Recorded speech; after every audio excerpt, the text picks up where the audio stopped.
Откровение о 7 дне. Давайте быстро откроем Библию и прочтем Бытие. Книги Бытия, 2 главу. Мы могли бы читать с 1. Вы знаете с 1, как идет Бытие, когда Господь Бог решил сотворить вселенную. Небеса, землю, то, другое, третье. И потом, каждый раз, когда какая-то группа вещей он творил, в конце концов, он ставил оценку, говоря, молодец, ставил оценку, говоря, хорошо. И тогда отмечается день первый. И было вечер, и было утро, день первый. Потом он создал еще группу других вещей, потом также хорошо. И было вечер, и было утро, день второй. Итак, при сотворении Вселенной Божьи часы звучат так. День начинается не с утра, а день начинает с вечера. Поэтому был вечер, и было утро, день первый, и так далее. И потом Бог сотворил человека двойным образом. И потом он поместил его в сад Эдемский. И потом Бог сказал весьма хорошо. И потом был вечер, и был утро, день 6. То есть человек был сотворен 6 день. И дальше, Бытие 2 главу мы читаем. Так совершены, с 1 стиха, совершены небеса и землю, или небо и земля, и все воинство их. И совершил Бог к 7 дню дела свои, которые Он сделал, и почил в день 7 от всех дел своих, которые Он сделал.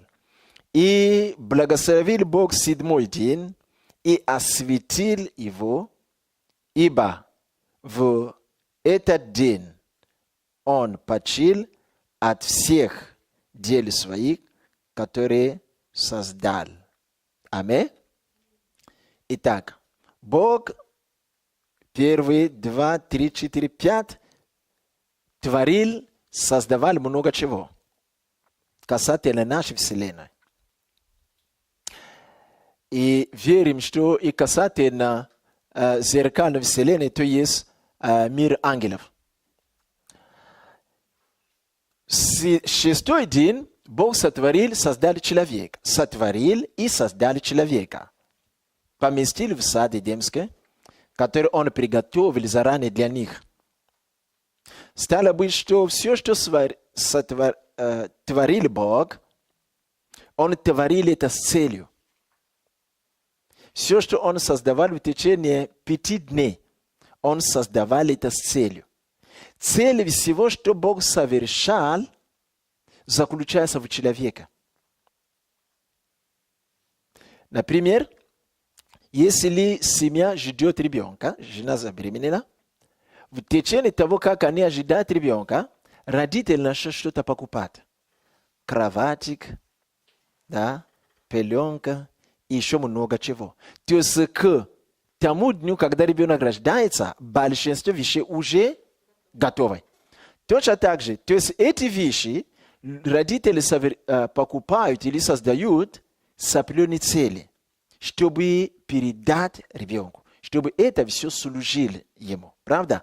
Так что все, что совершал Бог в течение 5 дней, цель была в том, чтобы передать это в руки человека. То есть эти вещи сама по себе не ценны без человека. Птицы, животные, да, растения и все другое в течение 5 дней, которые Бог совершал, сотворил. Все эти вещи сама по себе не имеют ценности без человека. Поэтому все это сотворено и дано в руки человеку. Поэтому мы читаем, как Бог говорит, сказал, теперь человек, все это принадлежит тебе, господствуй владетельствуй, управляй и будешь размножаться, пусть твои дети тоже продолжат управлять. То есть эти вещи все имеют ценности для человека. Правда, да? То есть все, что мы видим на земле, которое сотворено Богом, имеет ценности благодаря тебе.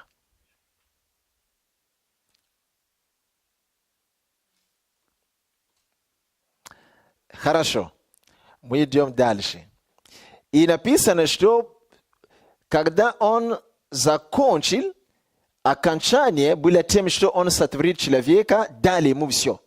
И написано, что седьмой день, то есть следующий день, который наступал, после того, как отдано все в руки человека, Бог, там написано слово, что сделал? Почил. А до этого там написано почил в седьмой день и благословил Бог этот день. Он почил. А что такое почил по-русски? Ну, синоним какой? Почил. Успокоился. Успокоился, значит, вошел в покой. Да? Теперь понимаешь вопрос.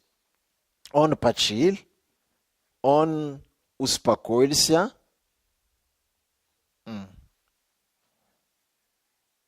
Трудно ли Богу было создавать Вселенную? Откуда вы знаете? Если не трудно, то почему он отдохнул? Отдых требуется только после труда, и причем трудно. Если что-то не трудно делаю, мне не надо после этого отдыхать. Скорее всего, почил означает отдохнуть. Если почил означает отдохнуть, значит, Бог было трудно совершать все это. Но мы-то знаем, что это ему не трудно. То есть он не отдохнул. Слово отдохнул здесь не подходит. Что такое тогда почил после того, как он сотворил все? Смотрите.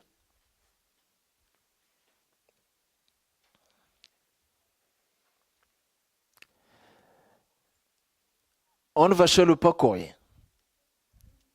Он был обеспокоен, теперь вошел в покой.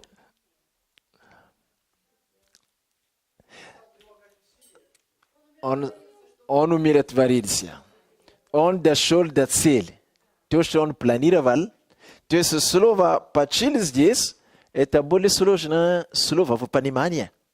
Если мы будем понимать, что он отдохнул, это будет неправильно, потому что у нас отдых ассоциируется с трудом. Труд, а потом отдых. Он успокоился и остановил деятельность. Он не был обеспокоен. То есть, скорее всего, он просто завершил то, что он решил сделать. Означает, что Бог завершил.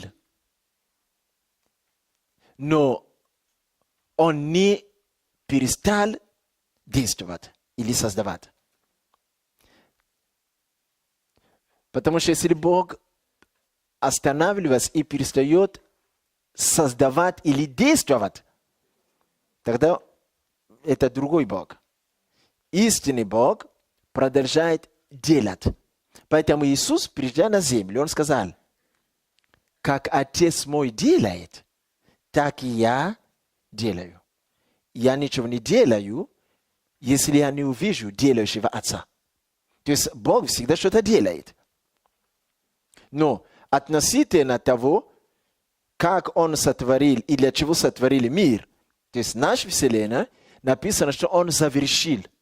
То есть покой здесь надо понять как бы завершение. Он завершил.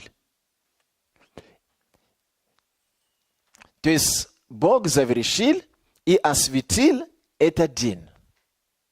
Это при сотворении называется седьмой день. человек был сотворен в 6-м дне. И Бог закончил, после того, как он сотворил человека, он закончил на человека, в 7-й день он уже ничего не творил. Так что Бог не закончил, Бог не совершил все в 7-й день. Бог закончил и совершил все в 6-й день. И было вечер, и было утро, день 6-й. И потом наступает день 7-й, который Бог осветил и благословил. Поэтому человек сотворен именно в 6-й день, когда был вечер и было утро, и они заснули. Когда они проснулись, какой день они встретили? 7-й день. Итак, Бог почил означает, Бог завершил то, что Он планировал. Но Он не закончил или Он не перестал действовать или делать дела. И когда Бог говорит, теперь человек возьми, владычествует, это означает, что когда Бог закончил, Он не устал. Он взял все, что Он делал, Он передал в руки человека. Для чего? Чтобы на основании того, что Бог сделал, человек начал теперь делать. Бог передал эстафету. 7-й день. Человек просыпается, первый день его существования – это 7-й день. И в 7-й день Бог ничего не делает. И в 7-й день у человека есть возможность созерцать силу, славу Божию, созерцать красоту и все, что Бог сотворил. И в 7-й день, я верю, или мы верим, это тот день, когда к вечеру Бог приходит в сад и общается с человеком.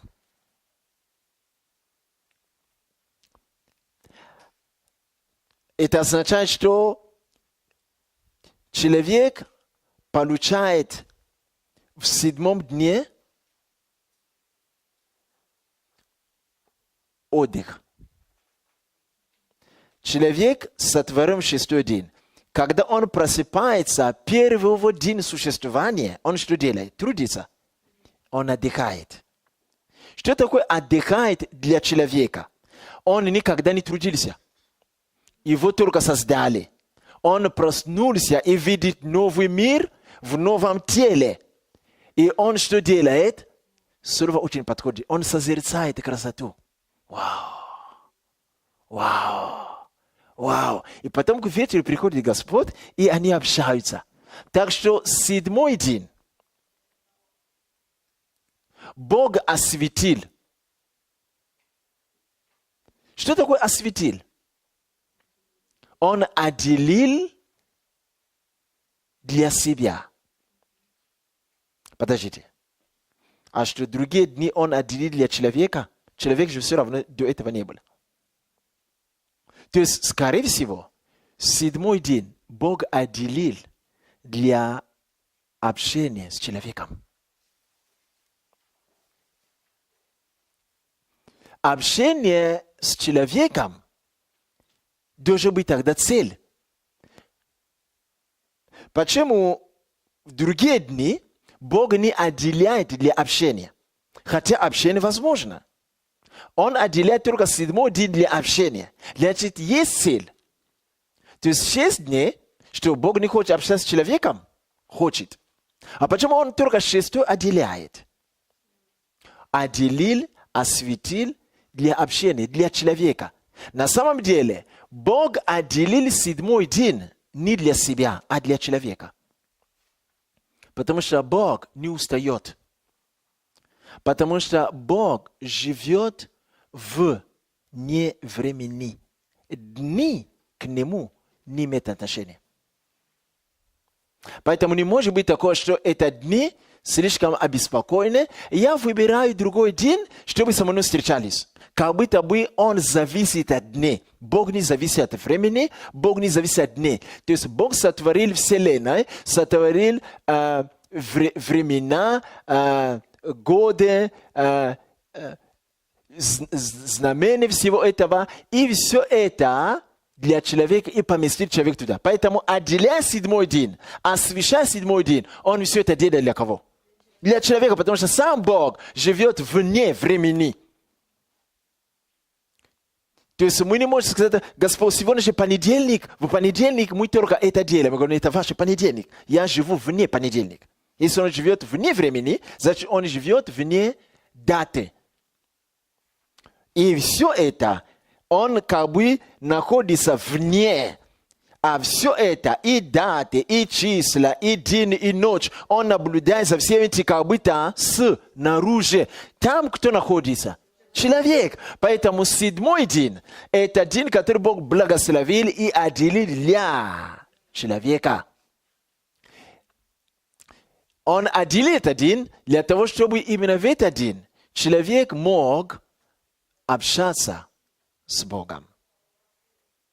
Чтобы человек мог созерцать красоту Господню. Правда? Чтобы в этот день человек мог пребывать в покое. Поэтому на самом деле, слушайте меня, пожалуйста, человек не сотворен для того, чтобы трудиться. Первоначальное намерение Бога. Человек был сотворен для того, чтобы созерцать красоту Господню и находиться в покое. Мир Божий. Это первоначальное намерение Бога. И дальше, по тому, как Бог приходил к человеку общаться по вечерам, цель была, чтобы они могли при общении, он мог учиться у Бога. Мы должны понимать, что Адам и Ева, они были детьми Божьими. Но в то же время они не были совершенными. Мы должны понять почерк Бога. Бог сотворил ангелов, но ангелы не были совершенными. Если они были бы совершенны, они не могли бы согрешать. Поэтому, когда они впали в грех, Бог произвел линию. Одних бросил, другие сохранились. И Он осветил их. Я уже говорил об этом.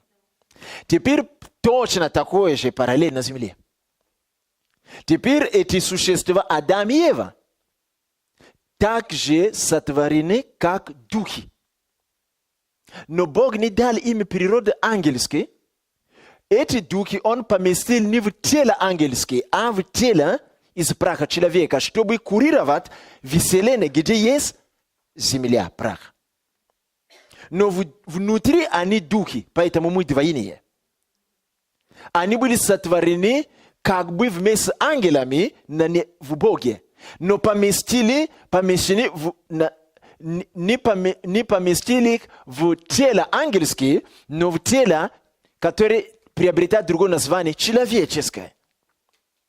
Человеческое тело, да, внутри живет Адам и Ева, которые сотворены в духе, для того, чтобы жить на земле. И когда они начинают жить, первое, что они встречаются, это первый день для человека.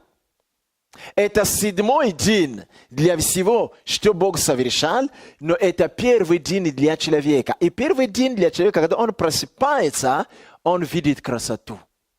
Он созерцает красоту, и к вечеру приходит Создатель или Отец, и они общаются. И тогда это общение рассчитано на учебу. Потому что они несовершенны. Если они были бы совершенны, они бы согрешили. Совершенный означает все знает. Совершенный означает укомплектован. Совершен. Цельное. Поэтому они в чем-то где-то не были совершенны. Поэтому им нужно знание. Поэтому Бог приходя, цель была не то, чтобы ему поклонялись.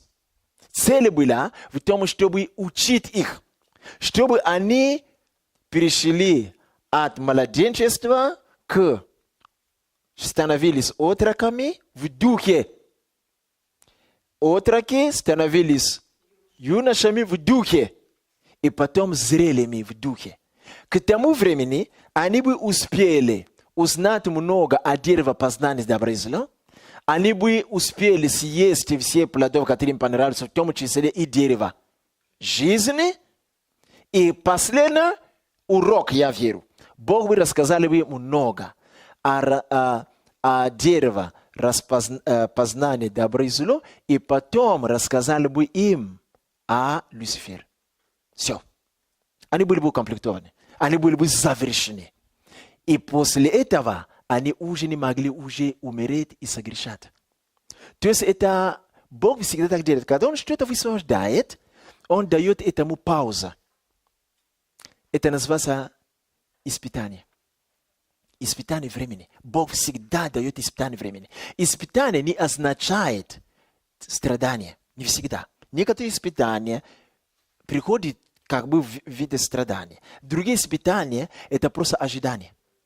Другие испытания – это учеба. Иногда бывает, что ты пошел ищешь работу и нашел хорошую работу, написал резюме, тебе взяли, и что тебе дают? Испытательный срок. И в этот испытательный срок тебя учат, как же работать в этом магазине.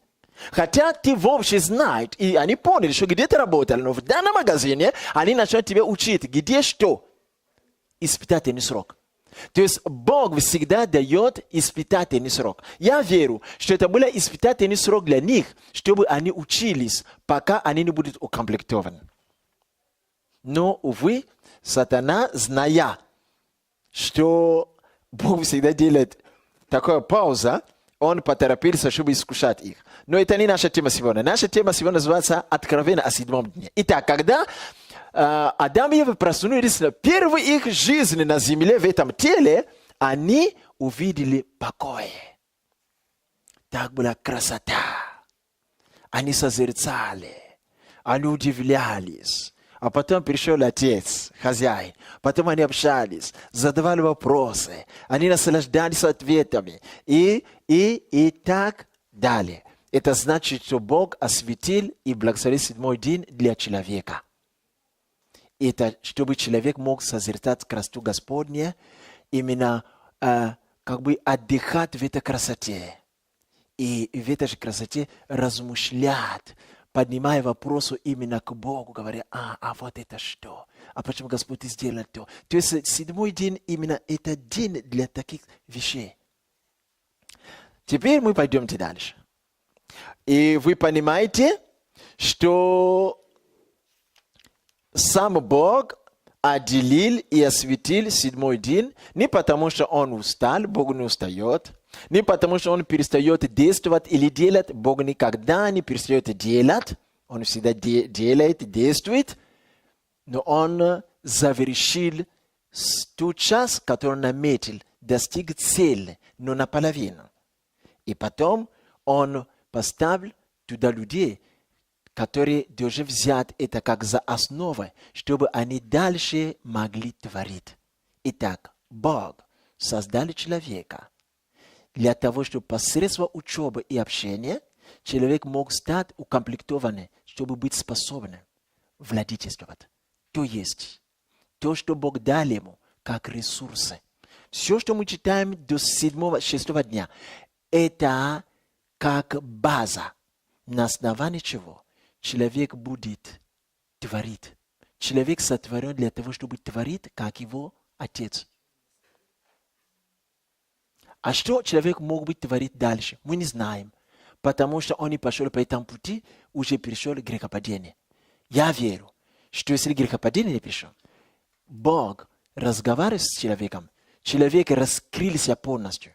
Он был маленьким Богом на земле, и он мог творить чего угодно. Но все это было во благо.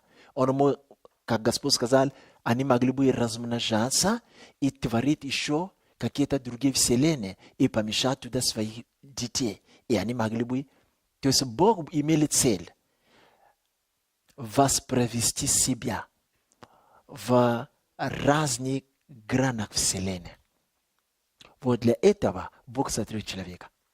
Алло, я кому-то что-то сказал. Да.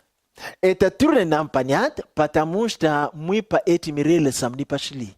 Из-за грехопадения мы попали в другие рельсы.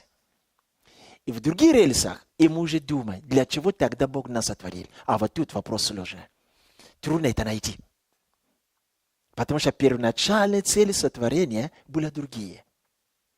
Теперь заменители или альтернативы появились. Поэтому мы можем путаться. Давайте прочтем дальше. Откроем.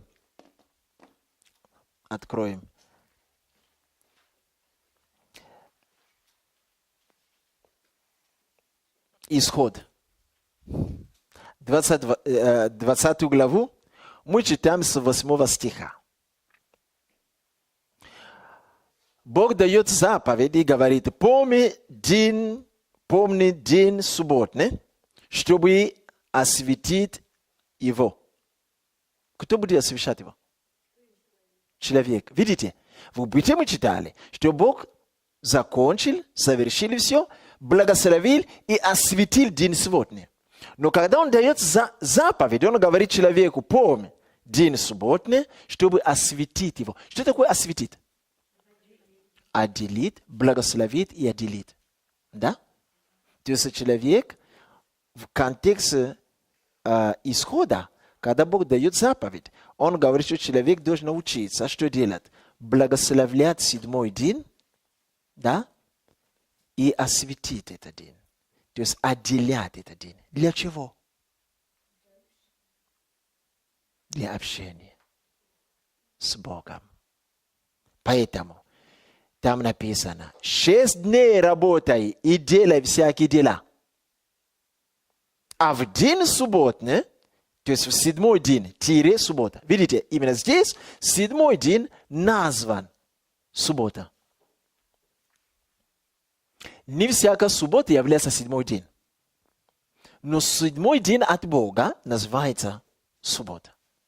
Он говорит, именно суббота — это суббота Господу Богу твоему. Не делай никакого дела. Ни ты, ни пришельцы в дом твой, ни то, ни другой. Ибо в 6 дней создал Господь небо и землю, и все, что в них находится. А в день 7 Он почил, опять же, да? Почил, то есть вошел в покой. Благословил этот день и осветил.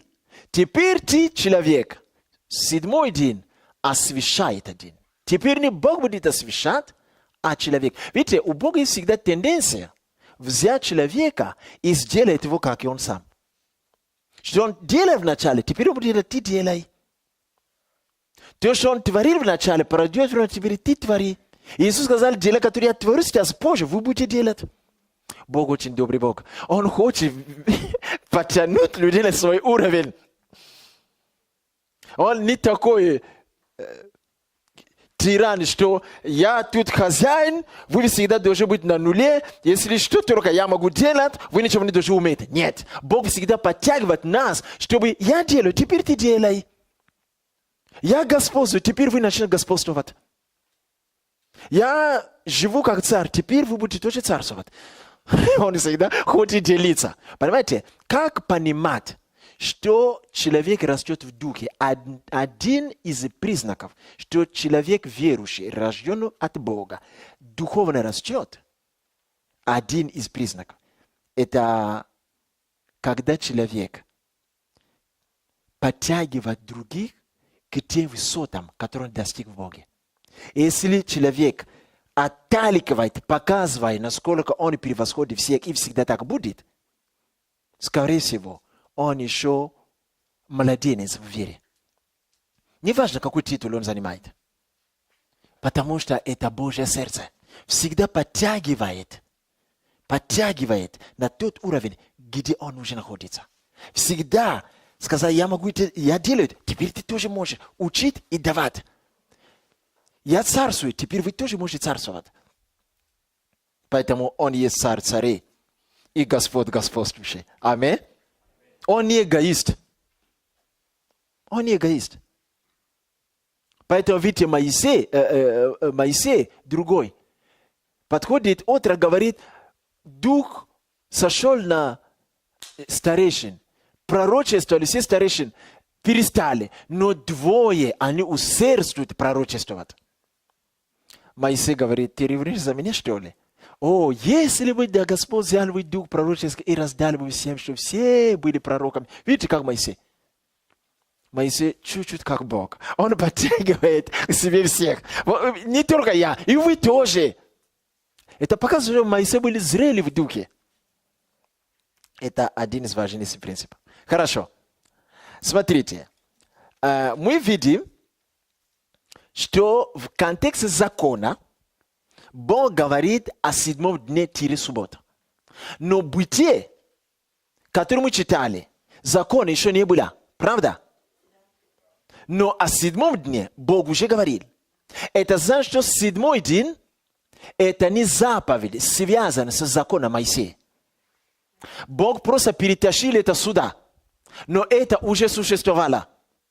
Поэтому этот элемент закона отличается от других элементов закона, которые Бог дал при Моисее. Вы меня понимаете? Некоторые законы, которые Бог высвободил при Моисее, они звучали именно в этой книге впервые. Но этот закон, суббота, он принес именно из бытия. Поэтому 7 день или суббота – это не закон моисейский. Это закон при сотворении Вселенной. Поэтому, если закон Моисея в будущем нельзя или не нужно их выполнять, то этот закон отличается от закона Моисея.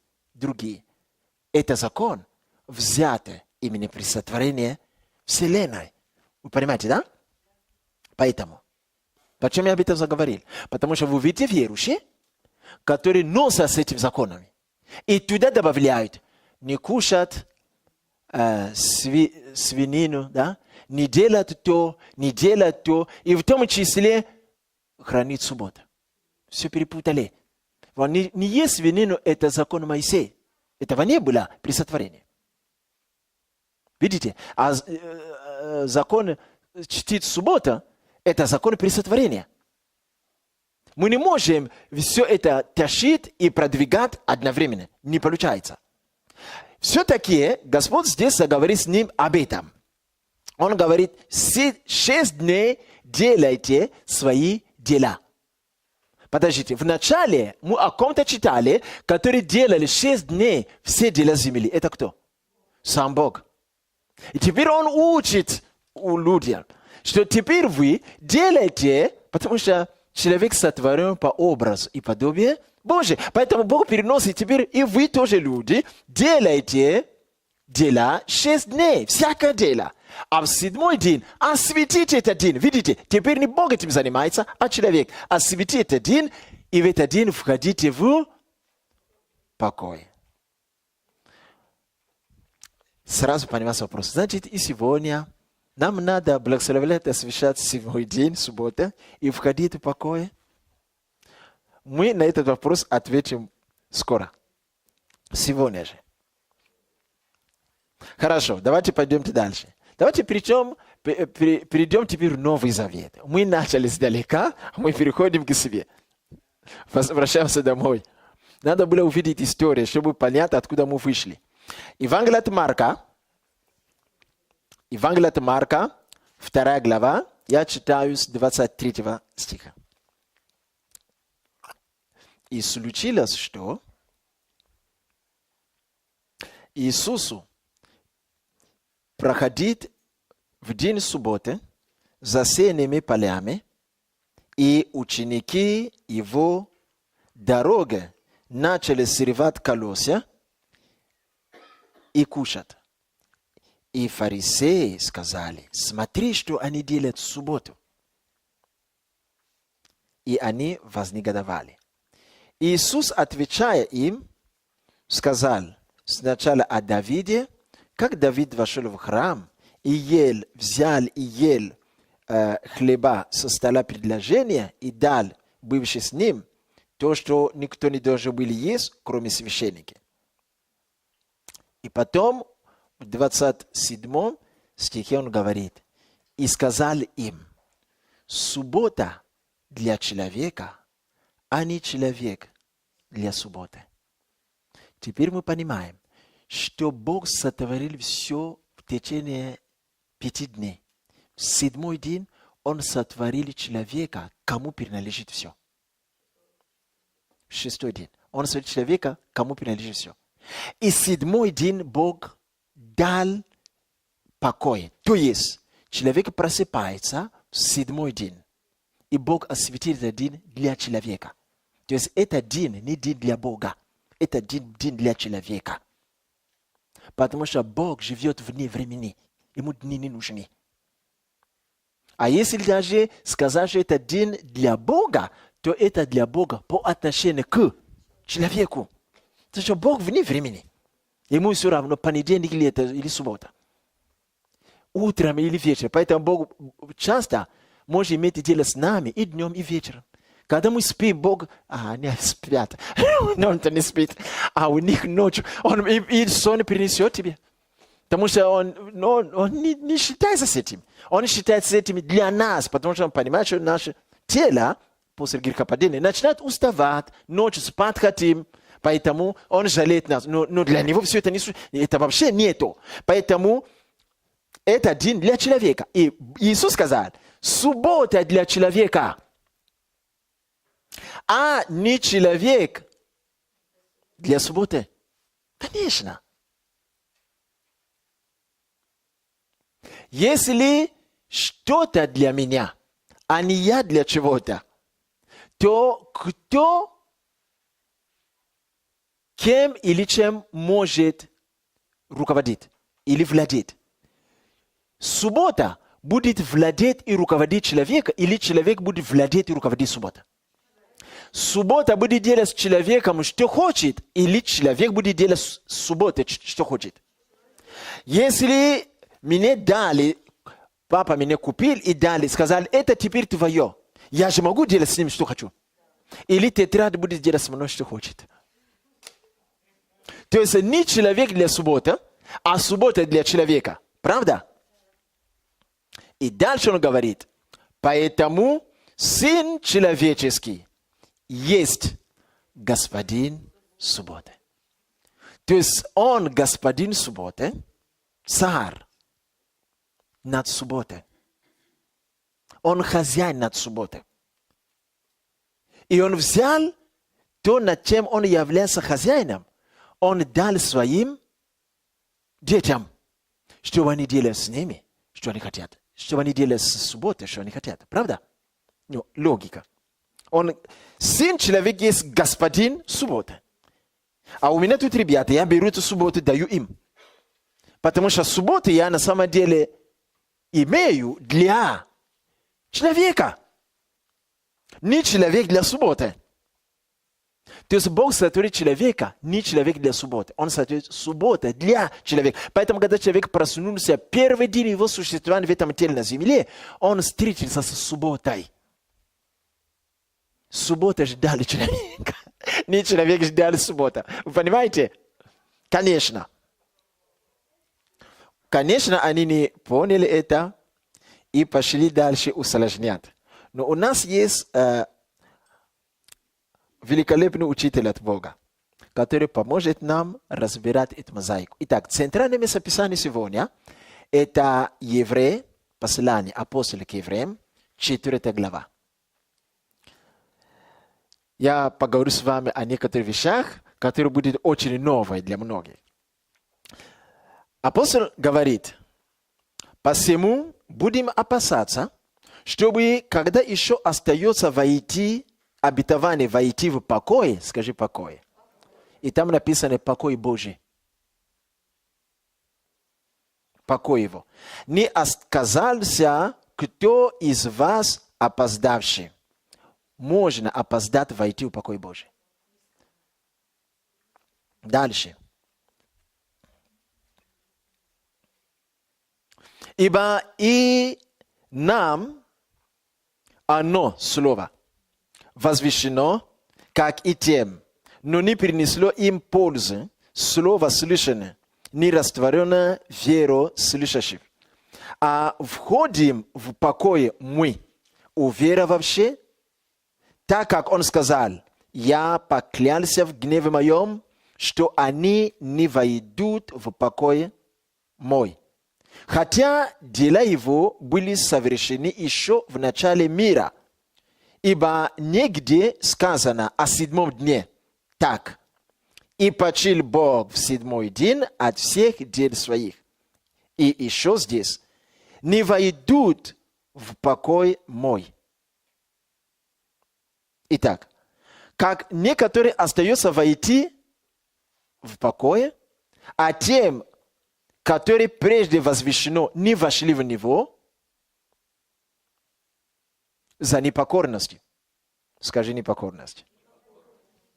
То еще определяет некоторый день, ныне, скажи ныне, говоря через Давида, пророка, после столько долгого времени, как выше сказано, ныне, когда слышите глаз его, не ожесточайте сердца ваши. Ибо если бы Иисус Навин доставил им покоя, то не было бы сказано после того о другом дне. Все перепутано. Да. Посему для народа Божия еще остается субботство. Ибо кто вошел в покой его, тот и сам успокоился от дел своих, как и Бог успокоился от дел своих. Итак, постараемся войти в покой он, чтобы кто по тому же примеру не впал в непокорность. Подождите. 7 день. Еще остается субботство. Иисус Навин не повел их в покой. О чем говорится? Иисус Навин, написано, что после Моисея Иисус Навин помог первому народу Божию войти куда? В землю обетованную, где, предполагалось, они будут иметь покой. Но апостол, говоря об этом параллельно, тоже он говорит о том, что Бог когда-то поклялся и сказал, не войдут в покой мой. Что покой Божий означает территория, обетованная земля. Значит, это разные две вещи. Будьте очень внимательны, это сложное местописание, которое я хочу распутать. С одной стороны, апостол говорит, что Иисус Навин ввел их в покой. И мы понимаем, что Иисус Навин после Моисея ввел народ Божий в определенную землю, обетованная земля. Образно говоря, назван это все, что он ввел их в покой. Но апостол продолжал говорит, что Бог когда-то поклялся, что они некоторые из-за непокорности в пустыне не позволю, они не войдут в покой мой. Только те, которые были послушны в лице Иисуса Навина и Халева, они вошли в покой. Но мы-то знаем, что речь идет о земле обетованной. Что покой мой, о котором говорит Бог, это земля обетованная. Скорее всего, нет. Скорее всего, Господь что-то здесь говорит одно, но демонстрация, как бы он указывает на обетованную землю. Это всего лишь как бы прообраз того, что он имеет в виду, как покой мой. Вы понимаете меня? Сложно, да?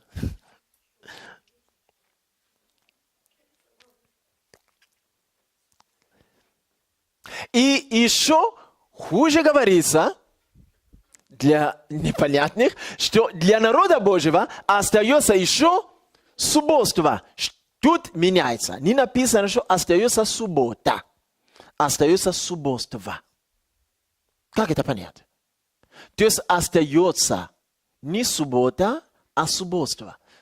Мы предполагаем, что апостол имеет в виду, остается именно тот образ жизни или то Божье повеление, которое Бог дал народу Божьему. Мы читали об этом в Исходе. Как им вести себя в седьмом дне в субботу. То есть именно образ жизни остается. Понимаете, да? Исполнение этого повеления остается.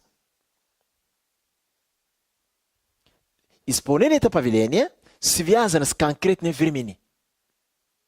Подождите. Если Иисус Навин и Халев, они помогли народу войти в обетованную землю. Входя в обетованную землю, Библия говорит, что они вошли в покой Божий. В то же время, Господь говорит, что те, которые были непокорны, я не дам им войти в покой мой. А до этого мы также читали и услышали, что седьмой день, когда Бог закончил, Он вошел в покой. И это покой, куда Он вошел, Он называет это покой мой. Он же не вошел в определенную обетованную землю. Это состояние. То есть состояние и земля становится одно и то же. Кто-то может сказать, наверное, когда они попадут в эту землю, они попадут в состояние покоя, как сам Бог. Это значит, что в той земле они не будут трудиться. Потому что седьмой день, покой Божий, Он перестал трудиться для этой вселенной. Это значит, если так, значит, когда они войдут в тот покой, в ту землю, значит, они тоже там не будут трудиться. Как и Бог. Апостол Петр об этом говорит. Как и Бог успокоится от дел своих, тогда и они тоже успокоятся от дел своих. Но почему это написано, все равно субботство остается. Что-то тут не очень понятно. Что, земля ли это называется покой? Или состояние? Или это не трудиться? Когда мы не трудимся, тогда мы в покое. И тогда мы в субботе. Давайте прочтем дальше. Мы увидим, как все начнет меняться. Мы читаем дальше. Где мы остановились? Угу. И нет твари сокровенной от него и так подобное. Хорошо.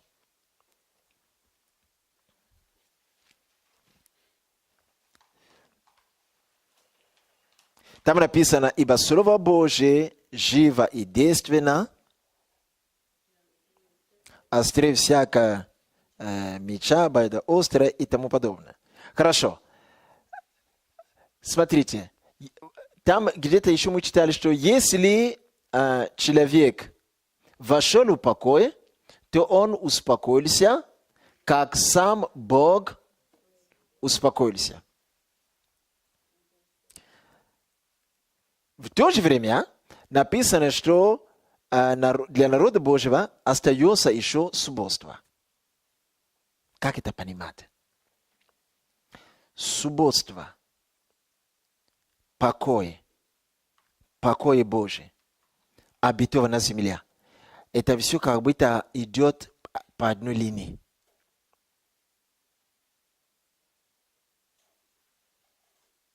Субботство, суббота, седьмой день, Божий покой, куда надо войти, и обетованная земля.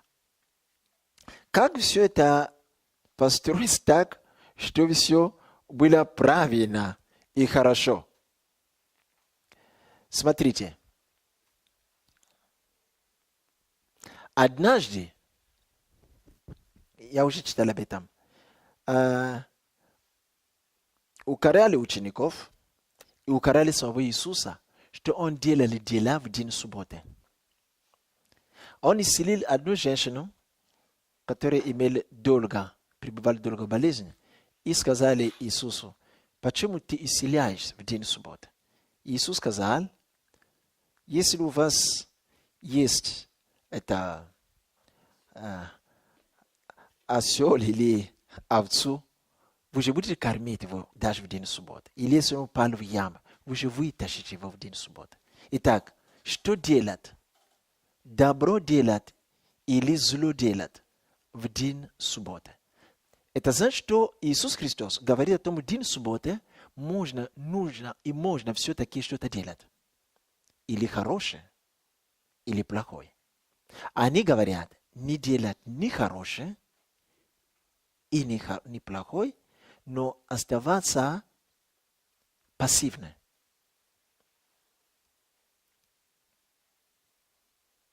Хорошо. Я к чему-то веду очень медленно, чтобы как-то правильно было усвоено. Смотрите. Евангелие от Иоанна, 8 глава. Предпоследнее местописание. 2 стих мы читаем. Утро опять Иисус вошел в храм, и весь народ шел к нему. Он сел и учил их. И тут пришли фарисеи, они сказали, и они привели одну женщину, сказали, что эта женщина взята при прелюбодеянии, и поставили ее посередине, и спросили Иисуса, учитель, эта женщина взята при прелюбодеянии.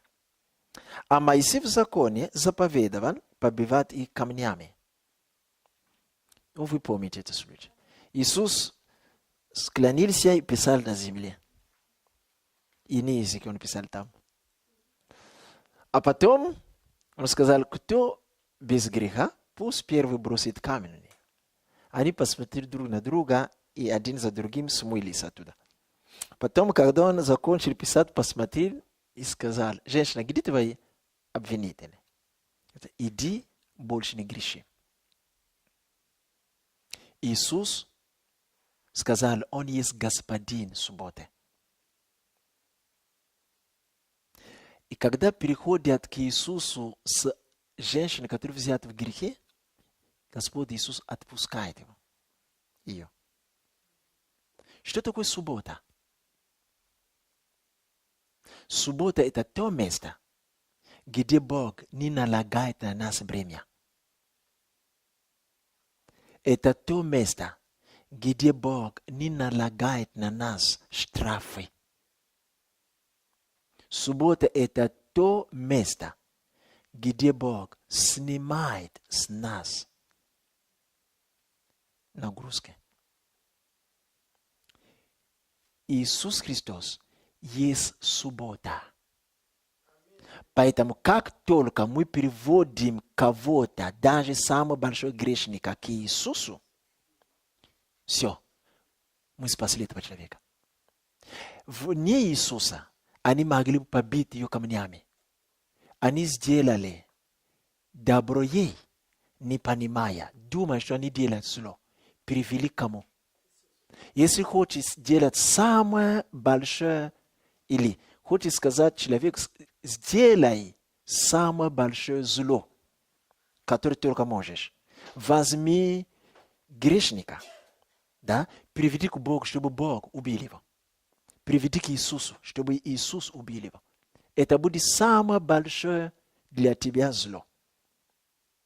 Как только человек согласится и начнет это делать, он не понимает, он будет делать самое большое добро. Потому что все плохое, как только мы приводим к Иисусу, получает покой. Потому что Иисус и есть суббота. Теперь я пойду по обратному. Суббота – это покой Божий. Это покой для человека. Суббота – это не место. Суббота – это не день. Суббота – это личность. Скоро мы будем праздновать Пасху, правда? Пасха – это не день. Ибо Христос, Пасха, кто сказал об этом? Павел. Пасха – это личность. Пасха это не день. Поэтому, когда Иисус был, Он сам праздновал Пасха вместе с Иудеем. Поэтому для народа Божьего остается еще Пасха. Но если они приняли Иисуса, та Пасха, которую они праздновали, когда Бог вытащил их из Египта, перестали существовать, параллельно говоря. Поэтому для первого народа Божьего остается суббота. Почему? Потому что они приняли Христа. Как только они принимают Христа, суббота прекращается, потому что Иисус есть суббота.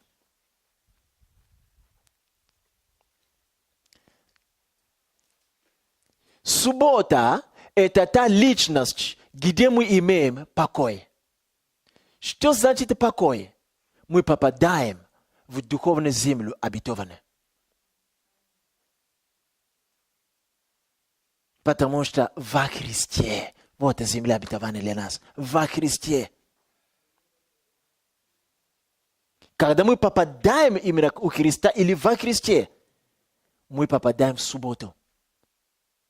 И теперь, если смотреть на день, как день, субботний день,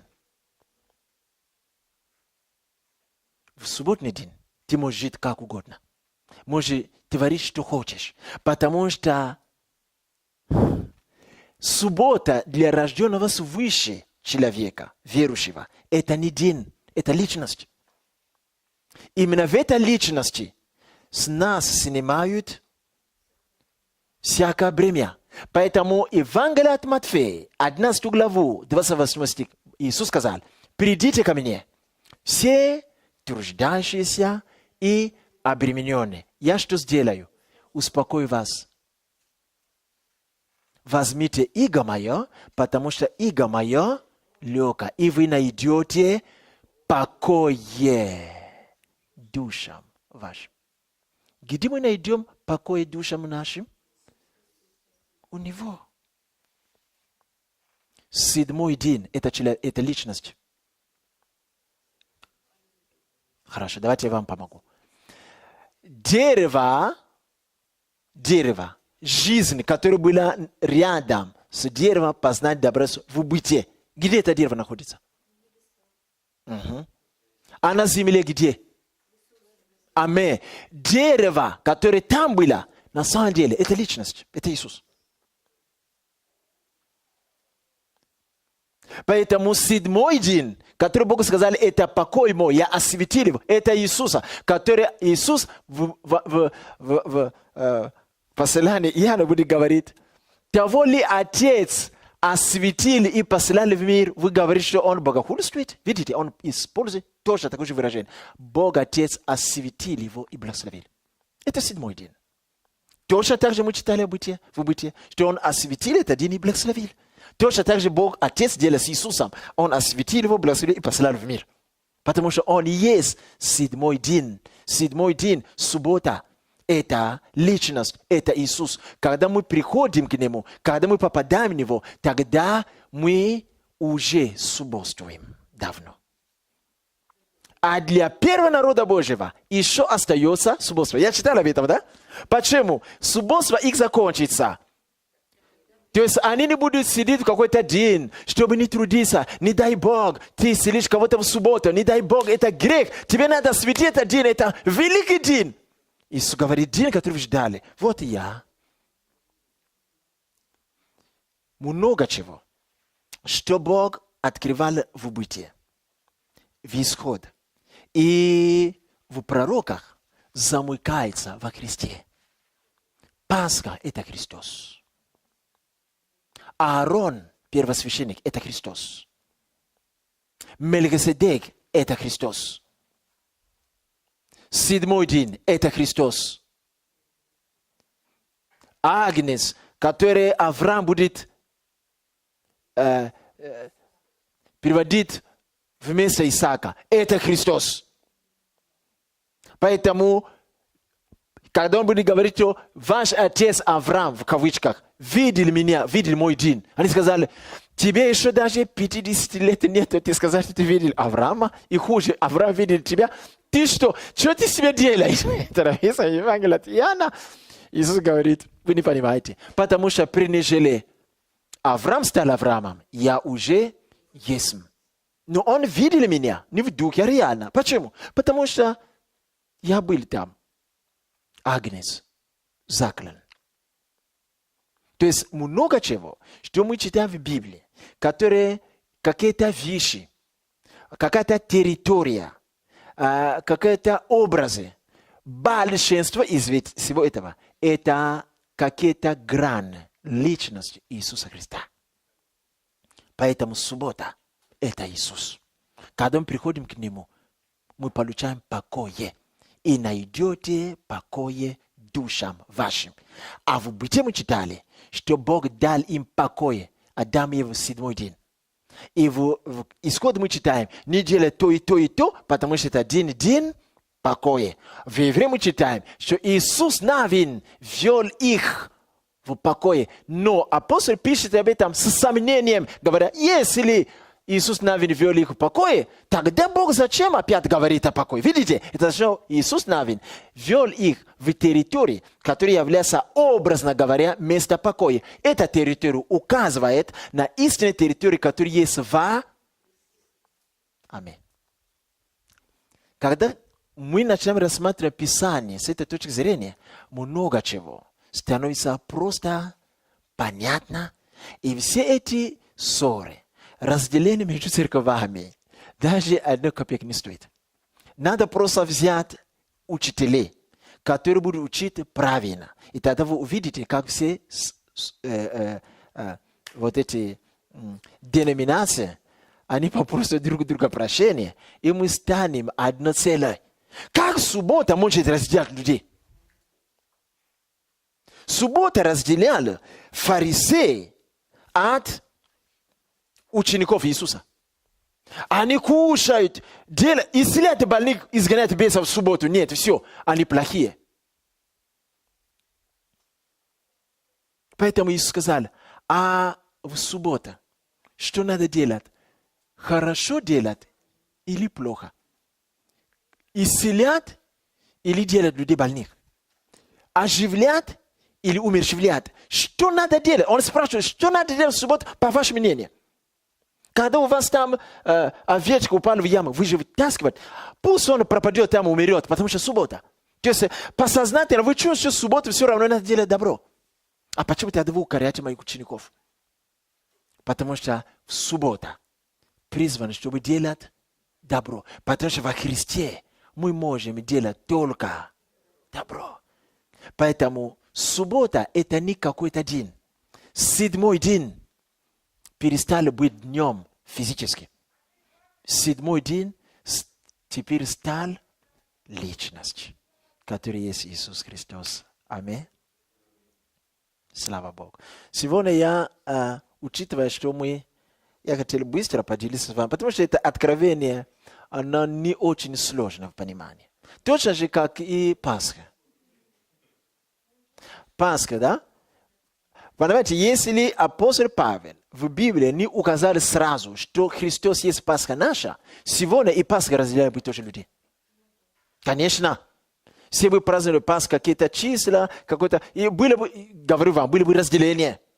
Но, слава Богу, что Бог побудил апостола Павла, хотя этот вопрос закрыт, сказали, вообще Пасха наша, Христос, все. Конечно. Но Бог не побудил его закрыть этот вопрос, что 7-й день это тоже Христос. Это то же самое. 7-й день это Христос. Чаще всего, там, где Господь говорит, я господин того-того, чаще всего он как бы отождествляет себя с этим. Чаще всего. Везде, где написано я господин того, знаете, он отождествляет себя с этим.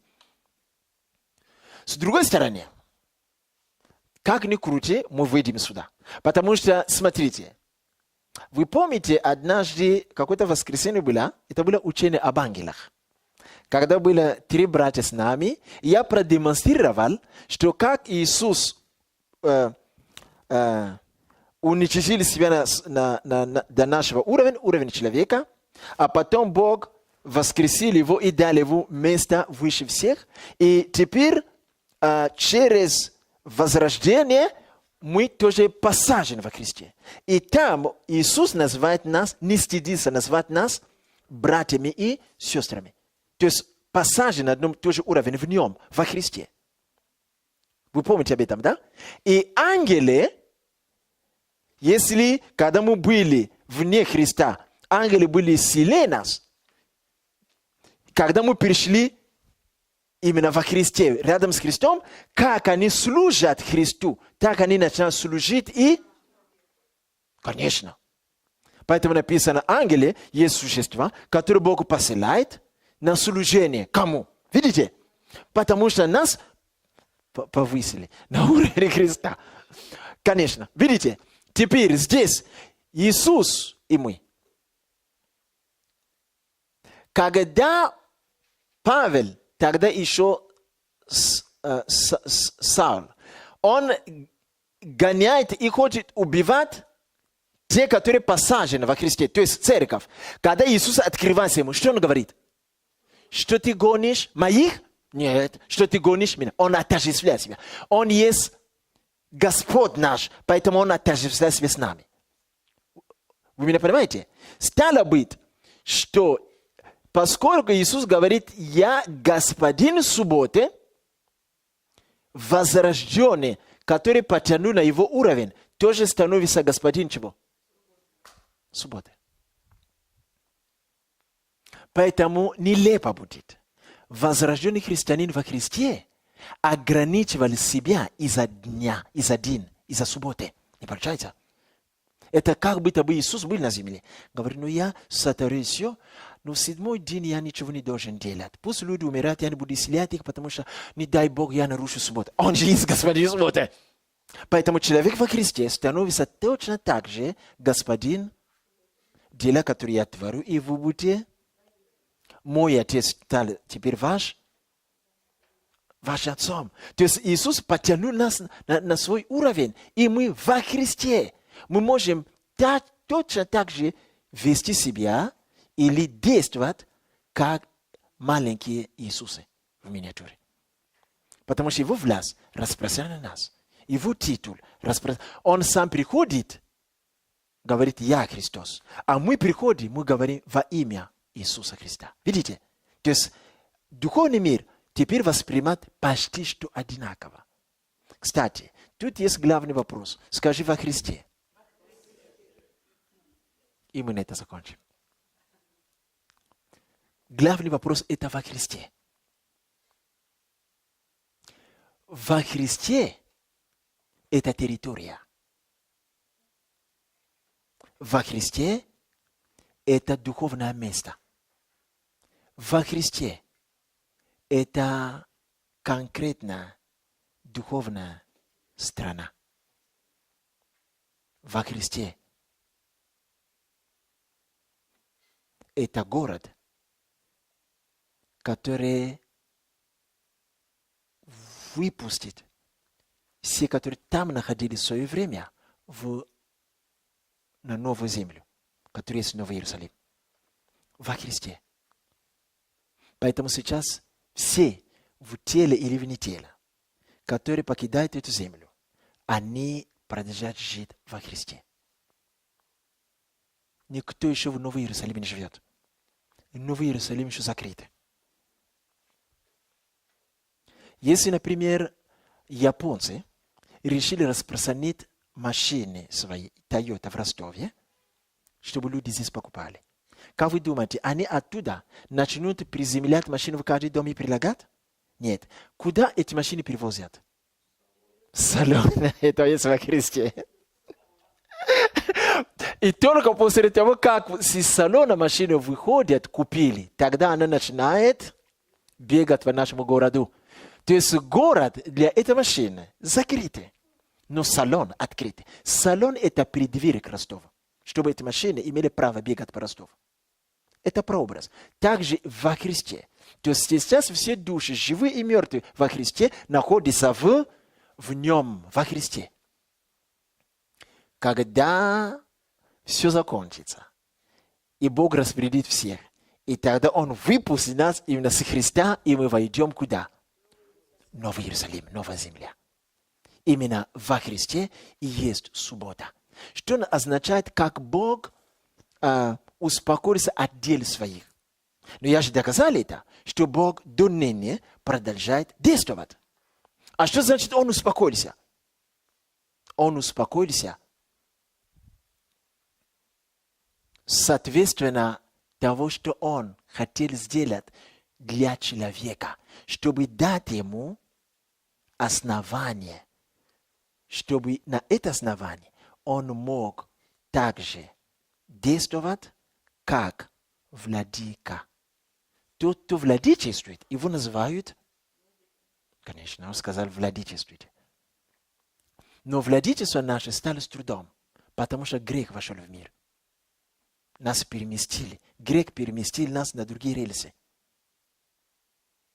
Поэтому теперь труд имеет место быть. Вы помните, я сказал вначале, что человек не сотворен для того, чтобы трудиться. Человек начал трудиться физически, с потом, чтобы зарабатывать на хлебно после грехопадения. Это не было главная воля Божья. Как человек трудился собой? Как вы думаете, как Бог трудится? Скажи громко. 5 с плюсом. Бог трудится словом. Руки Бога – это слово. Руки Бога – это слово. А те, которые перетворяют это слово именно в физическое измерение, это ангелы. Так что я мог бы сказать, правая рука десница Божия. Кто там сидит? Правая рука десница Божия называется в оригинале тайник силы. Тайник силы – это не что-то. Тайник силы – это кто-то. Это Иисус. А Иисус есть Слово Божие. Помните, сестра здесь говорит, да? Об огренной крови. Слово. Иисус есть Слово Божие. Выраженное Слово Божие. Поэтому, о Господь, как мы молимся, как Ты простираешь руку свою на соделанные знамения и чудес, и дальше они молятся имени Сына Твоего Иисуса. Видите? То есть тайник силы Божий называется десница. А десница Божия – это Иисус. Это Слово Божие. Помогающий Ему, чтобы приземлять это Слово и осуществлять это на земле, это ангелы. Поэтому ангелы, стало быть, образно говоря, как левая рука Божия. Есть правая рука. Вам не удивительно, что когда говорят о руках Божьих, всегда говорят о правой. Десница – это значит правая рука. А Боге, как будто у него левой руки нет. Всегда только руки, а потом раз десница, раз правая рука. Не написано, что и Бог коснулся его руками своими. Нет, Бог коснулся его рукой. И Бог простер руки свои. Нет, написано, Бог простер. Видите, всегда идет только о правой руке. Потому что это слово. Бог работает посредством слова. Сотворили все, что мы видим, которое мы трогаем. Солнце, луна. Все он сотворил чем? Он сделал, создал. Чем? Чем Иисус создает церковь свою? И создам церковь свою, и врата одни одолеют ее. Чем? Конечно. Слово. Поэтому, когда Бог сказал Адаму и Еве, плодитесь, умножайтесь, владычествуйте, они могли бы научиться у Отца, чтобы владычествовать и создавать на основании того, что Бог дал нам как уже ресурсы, чтобы творить дальше, чтобы мы, они, наши предки, хотели бы в духе посредством. Аминь. Поэтому вы увидите, однажды, но я чуть-чуть погулял с вами по Библии. Однажды к Иисусу пришли люди, сказали, то надо исцелить. А тот сказал, да, вообще я сам не почел необходимо прийти к тебе, но скажи только слово. Иисус похвалил эту веру. Сказал, и в Иерусалиме. Я не нашел такую веру. Я читал, я ничего там сверхъестественного не прочитал. Он сказал, я тоже подвластный человек, но имею слух к себе. Когда я говорю одному, делай то, делай, иди туда, делай. И мне все делается через них, потому что я говорю, поэтому зачем тебе прийти ко мне? Ты такой великий Бог. Скажи только слово, и все сделается. Иисус посмотрел и сказал, вау, если у моих апостолов была бы такая вера, не надо было бы учить их 3 года, 3 дня хватит. Потому что это человек. Почему Бог похвалил эту веру? Эта вера была основана на понимании, что Бог все делает словам. И Слово Божие никто противостоять его не может. Вот это было откровение этого человека. Мы не знаем, откуда у него это откровение. Скорее всего, он изучал историю, еврейской истории. Как Бог вывел их оттуда. Они же жили в этом народе, они слышали. Поэтому он сделал вывод, что Бог все это делал словом. Вау, достаточно. Поэтому, когда он знал, что в этом человеке Бог, в Иисусе Христе, он Бог, он Сын Божий, сказал, зачем тебе прийти ко мне? Не нужно. Где бы ты находился? Скажи только слово. Поэтому высшая степень веры в Бога – это когда человек научается говорить слово и верить, что будет так, как он сказал. Поэтому Иисус сказал, если у вас будет малая вера, размер как горчичное зерно, вы скажете горсе, и вы не усомнитесь, но уверьте в сердце ваше, то будет вам, что не скажет. И ничего не будет невозможного. Ничего невозможного есть только у Бога. Поэтому, если говорят и для тебя, теперь же не будет ничего невозможного, значит, в этой сфере тебе поднимать на уровень Бога. Потому что только у Бога бывает ничего невозможного. Поэтому написано, нету ничего невозможного для верующего. То есть вера поднимает нас на уровень Бога. Есть лестница, которая поднимает человека именно к Богу. Эта лестница называется вера. По-другому скажу. Это лифт. Иногда вера для кого-то это лифт. Нажал на кнопку и приехали. Для большинства это лестница. Поэтому 2 ступени мы застряли. Силы закончились. А потом 3 ступень. Поэтому идем от веры в веру. Итак, во Христе. Аминь. Итак, откровение о 7 дне, откровение о субботе заключается в том, в понимании того, что суббота, 7 день, это Христос. Именно в нем мы можем созерцать красоту Господня и иметь общение с Богом.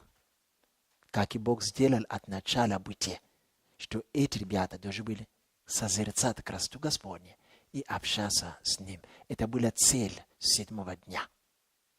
Потому что после того, как они пообщались, они научились. Учение означает, учиться означает брат. Как ты можешь взять, если есть человек, который доктор наук, а я не доктор, ничего не умею. Например, машиностроительство. Как взять, чтобы мозг, который у него, который видит, как строить машины, перешел во меня? Учиться у него. Когда я буду учиться прилежно, я выкачу все, что у него, оно придет во мне. Поэтому скоро я начну также создавать машины, как он. И люди могут смотреть на мой почерк машины и сказать, это же мы видели у Тома Джонсона. Скажи, нет, это не он, это его ученик. То есть передали ему мозги. Поэтому написано, что для того пришел Сын Божий, Иисус Христос. Он пришел, чтобы дать нам разум. Как иметь разум Христов? Громко скажи. Учиться. Христиане, бывает, что не любят учиться у Иисуса. Но при том мы хотим творить для Иисуса. Это парадоксально. Не может быть. Мы можем творить дела Божьи настолько, насколько мы научены им. Ты можешь знать Писание настолько, насколько Бог научил тебя Писанию. Ты можешь знать Бога настолько, насколько Иисус рассказал тебе о Боге. Ты можешь знать Иисуса настолько, насколько Бог рассказал тебе о Сыне. И Иисус сказал, никто не знает Отца, и никто не знает Сына. И никто не знает Отца, кроме Сына. И может знать только тот, кому Сын откроет. Видите? То есть все просто так не происходит. Ты не можешь научиться творить чудеса во имя Господне, если тебе не научили. Это нонсенс. Это, наверное, дьявол там действовал, а не Бог. То есть этому учатся. Поэтому, когда нас научили, что суббота, 7-й день, это человек, личность, это Иисус, тогда спор заканчивается. Тогда тебе не надо ходить думать, сегодня 7-й день, что мне делать? То не делать, то не делать, то не делать. Таким образом, ты возвращаешь свою веру к вещественным началам в детском саду. Это значит, что ты возвращаешься в Старый Завет. Когда ты возвращаешься в Старый Завет, тогда ты ставишь себя в положение, где надо исполнять все законы. И ты уходишь от благодати. И вера перестает действовать, потому что благодать и вера произошли от Иисуса, а закон пришел через Моисея. Поэтому, когда ты начинаешь соблюдать внешнюю субботу, ты возвращаешься автоматически куда? При Моисее. Как будто бы твой дух живет в Старом Завете. Тебе придется исполнять все заповеди. И пророки теперь. Тебе надо знать все пророки, что они диктовали. И благодать начинает не действовать. Вера отпадает. Все. Ты возвращаешься в естественное начало. Поэтому это апостол Павел говорит Галатам. Вы начали хорошо. Вы начали в духе. Кто прелестил вас, что вы опять возвращаетесь в плоть, в дело закона. Он говорит Колоссянам об этом, что для одного все дни одинаково, а для других все дни разные. Кто-то соблюдает субботу. Видите, это написано в Библии. Он говорит, на самом деле для других. А кого он имеет в виду? Те, которые во Христе. Все дни должны быть одинаково. Поэтому проводим мы служение понедельник, равно как воскресенье, равно как суббота, должно быть для нашего духа одинаково. Для нашей плоти, конечно, не очень. Почему? Потому что понедельник в нашей стране в основном мы работаем, поэтому не подходит. Желательно взять тот день, когда государство сказали, не работайте. Но кто-то мне сказал, вот видите, государство мудрее.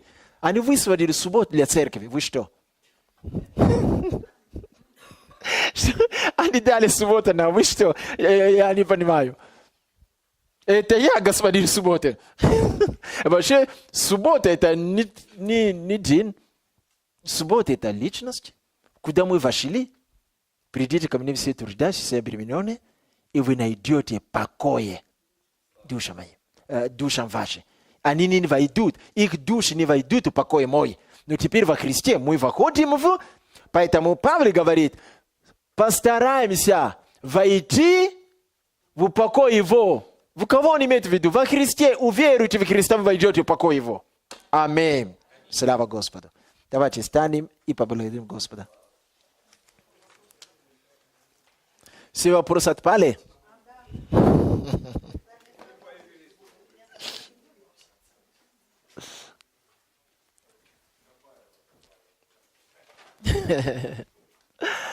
Поэтому не ходите, не кайтесь с утра вечером. Вот я субботу то сделал, все.